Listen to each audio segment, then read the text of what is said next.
Hello everyone, welcome to Neso school. हम पढ़ रहे हैं लाइफ प्रोसेस न्यूट्रिशन के बारे में, जिसमें हमने पिछले लेक्चर में समझा न्यूट्रिशन के सेकंड टाइप यानी कि हेटेरोट्रॉफिक न्यूट्रिशन और उसके टाइप्स के बारे में। और अब हम आ चुके हैं नेक्स्ट लेक्चर में, जिसमें हम समझेंगे अमीबा के अंदर हो रहे न्यूट्रिशन के बारे में। तो चलिए बिना किसी देरी के शुरू करते हैं आज का लेक्चर, जिसका नाम है न्यूट्रिशन इन अमीबा। और देखते हैं हमारे आज के टॉपिक्स क्या हैं।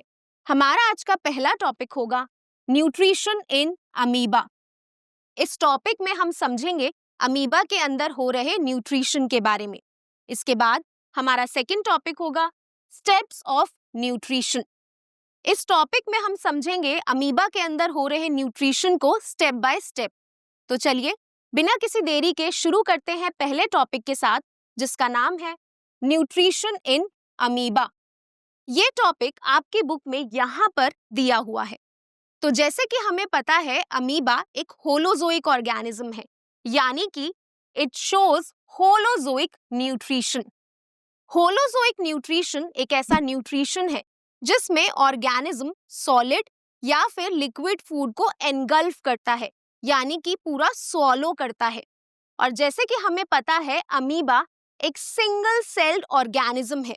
सिंगल सेल का मतलब होता है जो एक ही सेल से बना है, और in single celled organisms the entire surface is in direct contact with environment, so no specific organs are required for intake of food. Single celled organisms में उनका एंटायर सरफेस डायरेक्ट कॉन्टैक्ट में होता है environment के साथ, इसीलिए इनको कोई स्पेसिफिक ऑर्गन की जरूरत नहीं होती इनटेक ऑफ फूड के लिए। तो जैसे कि मैंने आपको बताया अमीबा एक सिंगल सेल्ड ऑर्गेनिज्म है, तो इसका एंटायर बॉडी सरफेस इसके इन्वायरमेंट के साथ डायरेक्ट कांटेक्ट में होता है, जिस वजह से इनको कोई स्पेसिफिक ऑर्गन की जरूरत नहीं होती इनटेक ऑफ फूड के लिए, यानी कि ये फूड को ऑब्टेन करते हैं डायरेक्टली इन्वायरमेंट से। और ये फूड को ऑब्टेन कैसे करते हैं? Amoeba obtain its food through phagocytosis। Amoeba food को obtain करता है एक प्रोसेस की मदद से, जिसका नाम है phagocytosis। phagocytosis क्या होता है? Phagocytosis is a process in which cell engulfs and digests food particles। Phagocytosis एक ऐसा प्रोसेस है जिसमें सेल engulf करता है, यानी कि swallow करता है, इनफैक्ट डाइजेस्ट भी करता है फूड पार्टिकल्स को। तो अमीबा इन्वायरमेंट से डायरेक्टली फूड को ऑब्टेन करता है फैगोसाइटोसिस की मदद से। और फैगोसाइटोसिस एक ऐसा प्रोसेस है जिसमें सेल एनगल्फ करता है और साथ ही फूड को डाइजेस्ट करता है। तो इस टॉपिक में हमने समझा अमीबा एक होलोजोइक ऑर्गेनिज्म है, यानी कि ये होलोजोइक न्यूट्रिशन को शो करता है, और ये एक सिंगल सेल्ड ऑर्गेनिज्म है, इसीलिए ये अपने फूड को एनवायरनमेंट से डायरेक्टली ऑब्टेन करता है फैगोसाइटोसिस की मदद से। आई होप अब आपको ये टॉपिक क्लियर हो गया होगा, और इसी के साथ हमारा पहला topic nutrition in amoeba complete होता है। और हम चलते हैं हमारे सेकंड टॉपिक की तरफ, जो है स्टेप्स ऑफ न्यूट्रिशन। तो चलिए समझते हैं अमीबा के अंदर हो रहे होलोजोइक न्यूट्रिशन के डिफरेंट स्टेप्स। अमीबा के अंदर होलोजोइक न्यूट्रिशन कितने स्टेप्स में होता है? अमीबा के अंदर होलोजोइक न्यूट्रिशन होता है टोटल 5 स्टेप्स में। और इस न्यूट्रिशन का पहला स्टेप होता है ingestion. Ingestion is a process in which intake of food with the help of pseudopodia takes place. Ingestion एक ऐसा प्रोसेस है जिसमें फूड का इनटेक होता है, फूड को ऑब्टेन किया जाता है सूडोपोडिया की मदद से। सो अमीबा ऑब्टेन करता है अपना फूड सूडोपोडिया की मदद से, और इस प्रोसेस को बोलते हैं इंजेशन। तो चलिए इंजेशन को और अच्छे से समझते हैं आपके बुक में दिए गए डायग्राम की मदद से। तो जैसा कि आप देख सकते हैं यहाँ पर मैंने अमीबा का डायग्राम लिया हुआ है, और अमीबा के अंदर प्रेजेंट है न्यूक्लियस।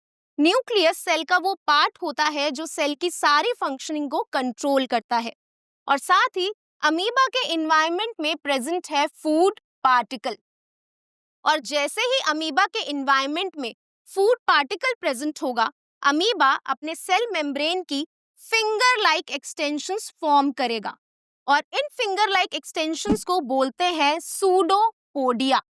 सूडोपोडिया दो वर्ड से मिलके बना है। सूडो का मतलब होता है फॉल्स और पोडिया का मतलब होता है फीट, यानी कि फॉल्स फीट। जब हम इन फिंगर लाइक एक्सटेंशंस को देखते हैं तो हमें ऐसा लगता है अमीबा के फीट है, बट एक्चुअल में ये फीट नहीं है, सेल मेम्ब्रेन की एक्सटेंशंस है। तो अमीबा सूडोपोडिया की मदद से फूड को एनगल्फ करता है, और इस स्टेप को बोलते हैं इंजेशन। इंजेशन के बाद अमीबा में होता है digestion. Digestion is a process in which breakdown of food into simpler substances inside the food vacuole takes place.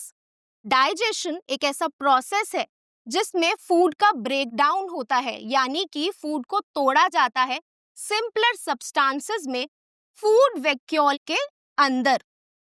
तो जैसा कि हमें पता है, फूड के अंदर प्रेजेंट होते हैं न्यूट्रिएंट्स, और ये न्यूट्रिएंट्स किसी भी लिविंग ऑर्गेनिज्म के लिए बहुत जरूरी होते हैं।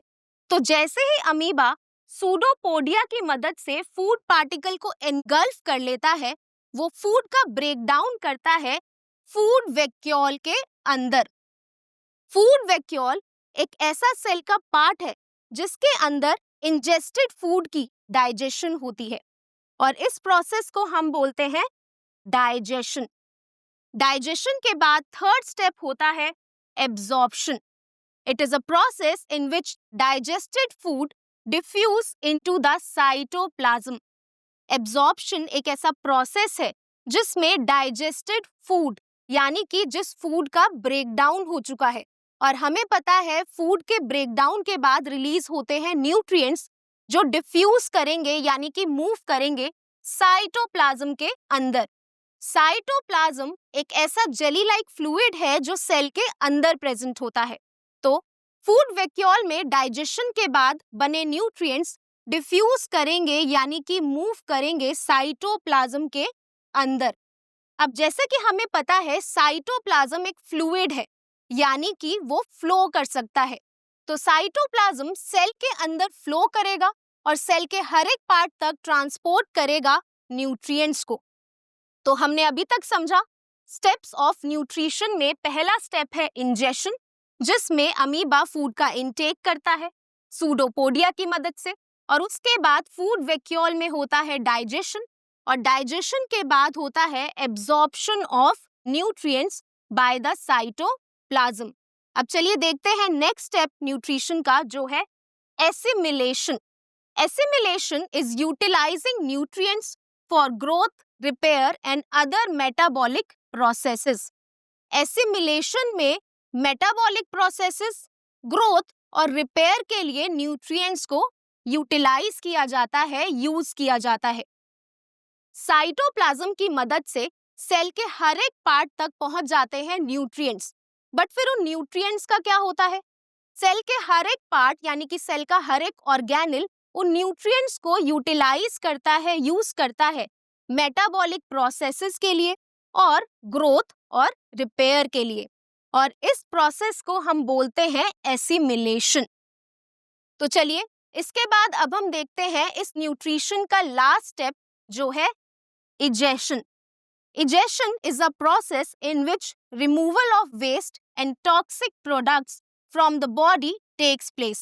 Egestion एक ऐसा प्रोसेस है जिसमें वेस्ट, यानी कि जो सेल के किसी काम के नहीं होते ऐसे प्रोडक्ट्स, या फिर टॉक्सिक प्रोडक्ट्स जो सेल के लिए हार्मफुल होते हैं, उनको रिमूव किया जाता है। फूड की डाइजेशन के बाद बनते हैं वेस्ट और टॉक्सिक प्रोडक्ट्स जो सेल के लिए बहुत हार्मफुल हो सकते हैं। तो इस स्टेप में, यानी कि इजेशन में, इन वेस्ट और टॉक्सिक प्रोडक्ट्स को सेल से बाहर निकाला जाता है। और जैसा कि हमने अभी डिस्कस किया था, अमीबा एक सिंगल सेल्ड ऑर्गेनिज्म है। इसमें कोई स्पेसिफिक ऑर्गन नहीं होती मेटाबॉलिक प्रोसेसेस को परफॉर्म करने के लिए, इसीलिए वेस्ट प्रोडक्ट्स भी डायरेक्टली सेल से एनवायरनमेंट में बाहर मूव कर जाएंगे। तो हमने पढ़ा अमीबा के अंदर होलोजोइक न्यूट्रिशन के 5 स्टेप्स होते हैं, जिसमें पहला स्टेप होता है ingestion, second step is digestion, third step is absorption, fourth step is assimilation and fifth and last step is egestion. तो ये है 5 स्टेप्स अमीबा के अंदर हो रहे होलोजोइक न्यूट्रिशन के। बट क्या हर एक सिंगल सेल्ड ऑर्गेनिज्म में सूडोपोडिया की मदद से ही फूड का इंटेक होता है? नहीं, जैसे कि पैरामीशियम के अंदर। पैरामीशियम भी अमीबा की तरह एक सिंगल सेल्ड ऑर्गेनिज्म है, लेकिन पैरामीशियम की सेल की शेप डेफिनेट होती है, यानी कि फिक्स्ड होती है, जिसकी वजह से वो सूडोपोडिया फॉर्म नहीं कर सकता। तो इसके अंदर फूड का इंटेक कैसे होता है? पैरामीशियम के अंदर फूड के इंटेक के लिए एक स्पेसिफिक स्पॉट होता है और उस स्पेसिफिक स्पॉट तक फूड को पहुंचाया जाता है छोटे छोटे हेयर लाइक स्ट्रक्चर्स की मदद से, जिनको बोलते हैं सीलिया। सीलिया छोटे छोटे हेयर लाइक स्ट्रक्चर्स होते हैं जो पैरामीशियम के सरफेस पे प्रेजेंट होते हैं। सीलिया की मदद से फूड को उस स्पेसिफिक स्पॉट तक पहुंचाया जाता है जहां से फूड का इंटेक होगा। So paramecium has definite shape and food is ingested at a specific spot. Paramecium की डेफिनेट शेप होती है और फूड को इंजेस्ट किया जाता है, यानी कि फूड का इंटेक किया जाता है एक स्पेसिफिक स्पॉट पे, एक स्पेसिफिक जगह पे। Food is move to this spot by movement of cilia. Food को मूव किया जाता है इस स्पॉट तक सीलिया की मूवमेंट की मदद से। तो इस टॉपिक में हमने समझा steps of holozoic nutrition in amoeba. I hope अब आपको ये टॉपिक क्लियर हो गया होगा और इसी के साथ हमारा second topic steps of nutrition complete होता है। तो इस लेक्चर में हमने समझा अमीबा एक होलोजोइक ऑर्गेनिज्म है जो अपने फूड को इनगल्फ करता है, सोलो करता है सूडोपोडिया की मदद से। और साथ ही हमने इसमें पढ़े स्टेप्स ऑफ न्यूट्रिशन, जिसमें हमने पढ़े टोटल 5 स्टेप्स। तो आज के लिए बस इतना ही। आई होप आपको आज का लेक्चर अच्छा लगा होगा। अब मैं मिलूंगी आपको नेक्स्ट लेक्चर में एक नए और इम्पोर्टेंट टॉपिक के साथ। Thank you.